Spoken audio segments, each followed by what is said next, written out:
With Matt Tilley and Joe Hildebrand for Karcher Pressure Cleaners. Oh, very sexy. Joe, your little fella could barely touch an iPad, I would think. He probably can dribble on it. Oh, no, he's already upgraded to the iPhone 6. Is he really? Or whatever it is. Yeah.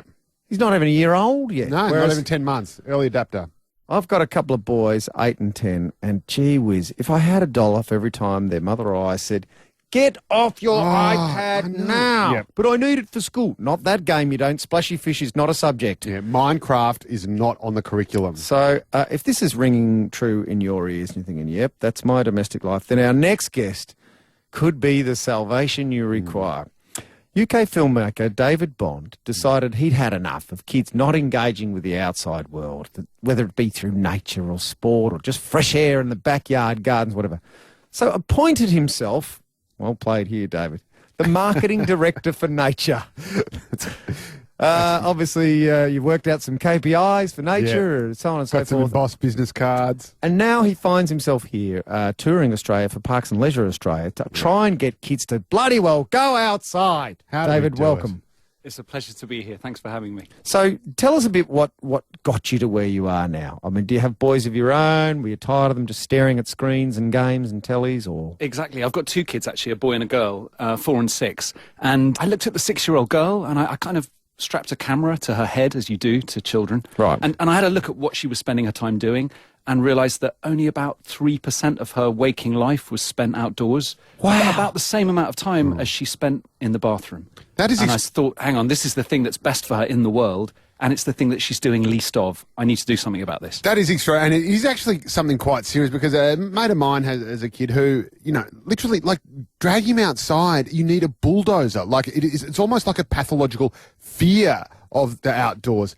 How do you stop that from happening? How do you actually get them out without them screaming till they're blue in the face? Well, it's tempting to think that there's something wrong with them, but actually when you do get them outside, as I'm sure you guys have seen, they love it. So I think maybe it's partly a problem with us, the way that we represent it. Like if we drag our feet when we're putting on the wellies to go for a walk, or we look sorry for ourselves, they pick that up. If we leave with a spring in our step and feel good about going for a bit of outdoor time, they pick that up as well. So I think it's a lot down to the kind of imprinting that we put on them as dads. It's fascinating stuff, David, but I think there's a lot of people sitting in cars going, yeah, that's great in theory. I want some exact tips, some actual concrete ideas that I can use this weekend on my children. Do you mind sticking around? We might get to some of those next. Love to.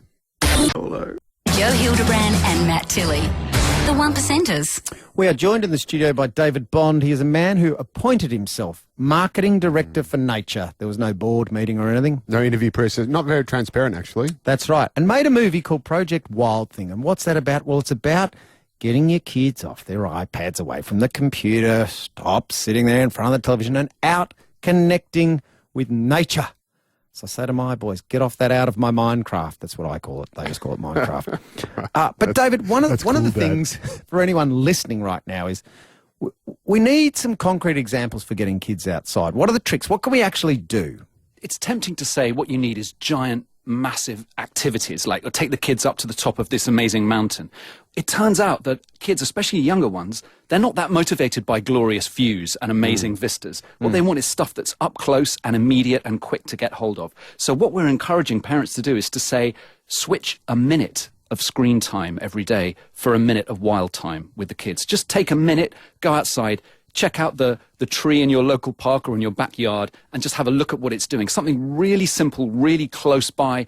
And those tiny changes seem to build up over time and people do more and more. So nothing too magical, just something quite What about simple. when they say, but Dad, this tree's not doing anything? Right, well, you know, just keep watching. So would you say, for an example, this is what I've done with my kids. For boys, bugs. They love bugs. Catching them, looking at slimy caterpillars and stuff. Girls, making daisy chains, things like that. Is that start there? Well, I mean, I don't know. I'm going to resist. My daughter's really into licking frogs and worms and stuff like that. So I want to go on the gender thing. I mean, Any I think princes yet? No, not yet. Although I've got some great photos which I can definitely use at a wedding. But yeah, no, I think that you're right. The mini beast thing is a real thrill for them. But there are loads of games. We've got an app called the Wild Time app. That's free to download. And on there, we've got an absolute ton of ideas of little simple things. But it's on an app, so they have to go to their iPad. Yeah, but you see, I'm not anti-technology. That would be a mad fight to fight, right? As you say. Yeah. If you started saying, give up technology, you're never going to win that. What I'm into is high-tech, high-nature.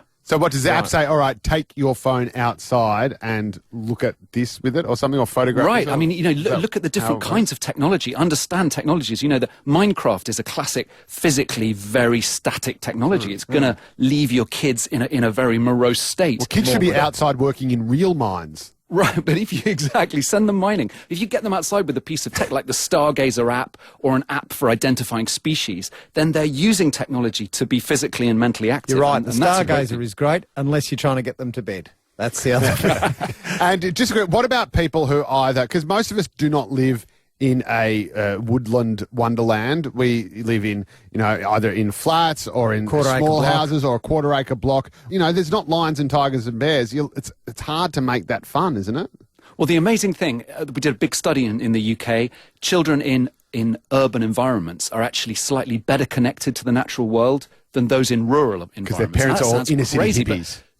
Well, maybe, but the reason is, I think, that it's so much easier to get to. If you're in a real distant rural place, what is there to do? You end up getting into a car in order to be driven to go and see your mates, to go and do something outdoors. So you're almost more likely to get stuck on the social media and the games.